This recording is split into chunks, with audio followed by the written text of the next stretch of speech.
So this was actually a blockbuster weekend in news for mixed martial arts, specifically the UFC's TV deal. Now, there was such conversation for so long about where the UFC is headed when their deal with ESPN is up at the end of the year. Now, they've signed an interesting move that I don't think anyone saw coming. People viewed a continuation of the ESPN deal a likelihood. They felt maybe heading to Netflix for some of their vehicles would make a lot of sense, because you have to think with TKO, the group that owns UFC, they also own WWE. And now you've got Monday Night Raw on Netflix. Then they just signed a deal with ESPN to bring wrestling back to ESPN. So it seemed like to many people that, oh, if WWE is doing this, then it would make sense for TKO to align their assets, consolidate, what platform they're on. But that's not what happened.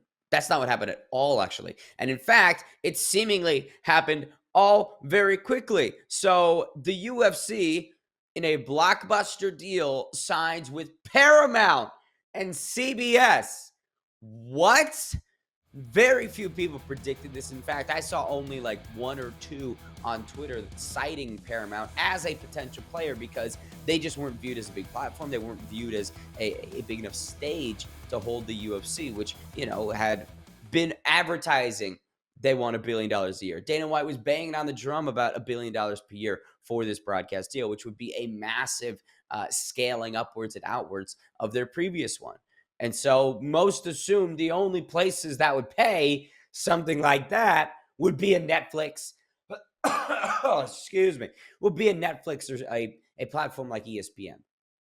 But no, Paramount is where we end up. So here's how this comes together. I guess in the last 48 hours, there was a big development with Skydance Media, which is the group that owns Paramount, CBS, and their deal-making skills. I don't know who the initial players were before this 48-hour window where everything gets crazy. I didn't know if they were going to do the Netflix ESPN route or maybe just stick all back on ESPN. That'd be easier. That'd be simplest. But yeah, then we hit that 24-hour spell, and Paramount, by Dana White's own words, very smart guys, very aggressive.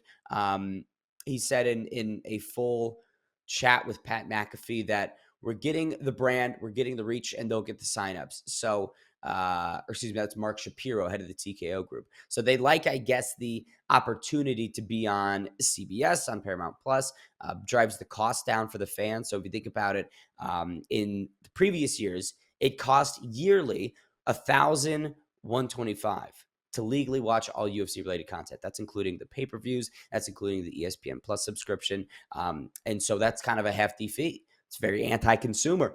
I need to pay over $1,000 just to legally be a fan. Well, now Paramount Premium is $120 a year, right? $10 a month, I believe, or around there.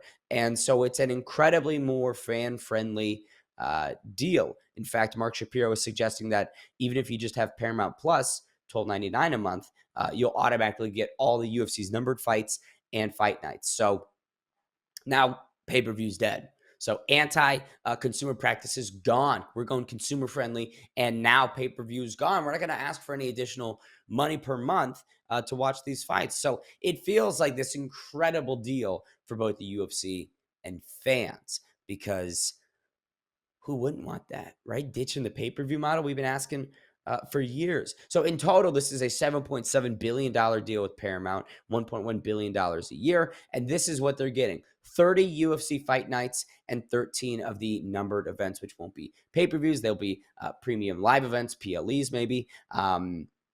Unsure how they're rolling it out, but that's it. Now, here's where it gets a little odd, because there's not much clarification on where Dana White's Contender Series, The Ultimate Fighter, Road to UFC, these other entities that the UFC has, it's not really clear where they're going to be going, because again, in this Paramount deal, it's only 30 UFC fight nights and only 13 numbered UFC events. 43 events per year for $1.1 billion. That's kind of insane. That's kind of like a ridiculously good deal for the UFC.